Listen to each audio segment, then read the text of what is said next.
Dinner మొదలు పెడదామా?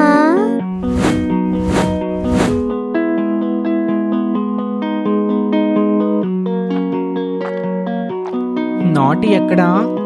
ఏమో, ఇంకా రాలేదు.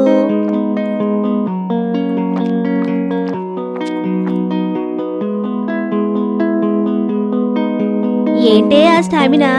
మేము 2-3 రక్తం తాగేటప్పటికే అవుట్ అయిపోయాము. నువ్వు 10-15 మంది రక్తం తాగావు. ఏంటి సీక్రెట్? సీక్రెట్ కాదు, ఇన్స్పిరేషను. ఇన్స్పిరేషనా? ఎవరు? జగను. జగనా? అవును, మనం 2-3 రక్తం తాగేటప్పటికే చేతులెత్తేస్తున్నాము. కానీ జగను అలా కాదు. 5 ఏళ్ల పాటు 5 కోట్ల మంది రక్తాన్ని, చెత్త పన్నుని, జేబ్రాన్ లిక్కర్ అని, గ్రీన్ ట్యాక్స్లని, ఇసుక రేట్లని, దోపిడీలని, దౌర్జన్యాలని గ్యాప్ లేకుండా తాగాడు. అప్పుడే డిసైడ్ అయ్యాను, బ్రతికితే జగన్లో బ్రతకాలని. జగన్ని ఇన్స్పిరేషన్ గా తీసుకొని నేను కూడా అవసరానికి మించి మనుషుల రక్తం తాగడం అలవాటు చేసుకున్నాను.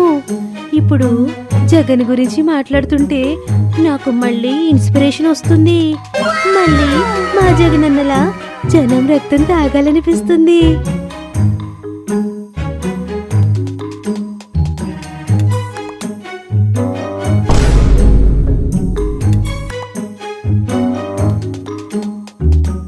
దీన్ని బట్టి నీకు అర్థమైన నీతేంటి?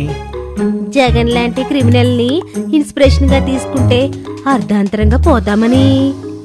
పద, మనం ఇంటికి పోదాం.